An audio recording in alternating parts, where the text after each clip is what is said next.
उनकी टीम के द्वारा की गई। एसआईटी के जो सदस्य थे वो भी शामिल थे। घेराबंदी के दौरान जब उनकी बोलेरो को रोका गया तो उन्होंने रुकते ही शायद जो है पुलिस के ऊपर फायर किया और गाड़ी से उतर के भागने का प्रयास किया।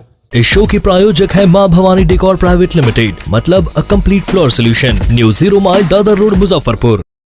मुजफ्फरपुर में बुधवार को पुलिस और अपराधियों के बीच मुठभेड़ हुई है। इसमें 3 अपराधियों को गोली लगी है। मौके से कई हथियार भी बरामद किए गए हैं। सभी का एसकेएमसीएच में इलाज चल रहा है। मौके पर एसएसपी, डीएसपी पूर्वी समेत कई अधिकारी कैंप कर रहे हैं। डीएसपी पूर्वी मनोज पांडे ने बताया कि गुप्त सूचना मिली थी कि कांटी में माइक्रो फाइनेंस लूटकांड के आरोपी सिवाईपट्टी थाना क्षेत्र में एकत्रित हो रहे हैं। इसी क्रम में आ रही बोलेरो गाड़ी को रोकने का इशारा दिया गया तो अपराधियों ने फायरिंग शुरू कर दी। एक गोली थाने की गाड़ी पर भी लगी है। इसके बाद जवाबी कार्रवाई में पुलिस ने भी फायरिंग की। इसमें 3 अपराधियों को गोली लगी है। मौके से एक कार्बाइन, 2 पिस्टल, 9 लाख कैश बरामद किया गया है। इनकाउंटर में घायल अपराधियों का एसकेएमसीएच में इलाज चल रहा है। अपराधियों की पहचान संतोष दास, रशीद, डेविड और कौशल दास के रूप में की। गौरतलब है कि 5 जून 2023 को कांटी थाना क्षेत्र स्थित स्पंदना माइक्रो फाइनेंस से 27,22,000 रुपए की लूट हुई थी, जिसमें पुलिस ने 3 आरोपियों को गिरफ्तार कर लिया है, जिनकी पहचान साहेबगंज थाना क्षेत्र के नितेश, हथौड़ी थाना क्षेत्र के ललित सहनी और औराई थाना क्षेत्र के भरत पंडित के रूप में हुई है। बाकी की पुलिस को तलाश थी। बुधवार को पुलिस को सूचना मिली थी कि बदमाश सिवाईपट्टी थाना इलाके में लूट रहे हैं। इसके बाद पुलिस उन्हें पकड़ने पहुंची थी। Tirhut news bureau report.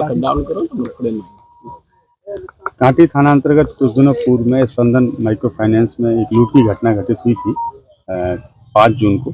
उसमें एक एसआईटी बनाई गई थी पश्चिमी डीएसपी साहब के नेतृत्व में। उस एसआईटी में कांटी के थाना अध्यक्ष थे, मोतीपुर के थाना अध्यक्ष थे और डीआईयू की टीम भी थी। उनके प्रभारी सुझाव दिए। ये टीम इस पूरे केस को जो है इन्वेस्टिगेट कर रही थी। इसी आलोक में कल देर शाम को 3 लोगों की गिरफ्तारी की गई थी, जिसकी प्रेस वार्ता आज सुबह की गई है। आप लोगों को उसकी जानकारी दी गई थी। 3 लोग कल भागने में सफल हो गए थे एक बोलेरो से। इसकी गिरफ्तारी के लिए ये टीम लगातार प्रयासरत थी। आज दिन में लगभग 11 बजे के लगभग सूचना प्राप्त हुई जो पूर्वी डीएसपी हैं श्री मनोज पांडे उनको, कि जो तीनों अपराध कर्मी हैं भागे हुए सिवाईपट्टी थाना क्षेत्र में हैं। उनकी घेराबंदी उनकी टीम के द्वारा की गई। एसआईटी के जो सदस्य थे वो भी शामिल थे। घेराबंदी के दौरान जब उनकी बोलेरो को रोका गया तो उन्होंने रुकते ही शायद जो है पुलिस के ऊपर फायर किया और गाड़ी से उतर के भागने का प्रयास किया और भागने के क्रम में पुलिस के ऊपर लगभग 10 राउंड फायरिंग की। पुलिस ने भी उनको चेतावनी दी और आत्मरक्षा फायरिंग की। उनको रोकने के लिए बोला गया। तीनों ही अपराध कर्मी को बुलेट इंजरीज हैं, जिसमें से एक अपराध कर्मी डेविड और राशिद हैं जिनको 2 गोलियां लगी हैं। बाकी के 2 अपराध कर्मी हैं जिसमें एक व्यक्ति का नाम संतोष है, उनको 1 गोली लगी है और एक अन्य अपराध कर्मी है, उनको भी 1 गोली लगी है। तीनों ही अपराध कर्मी अभी मेडिकल कॉलेज में इलाजरत है। डॉक्टर्स के अनुसार वो खतरे से बाहर हैं। इनके पास से कार्बाइन बरामद की गई है। लगभग 12-13 राउंड जिंदा गोलियां बरामद की गई हैं। 2 पिस्टल बरामद की गई हैं।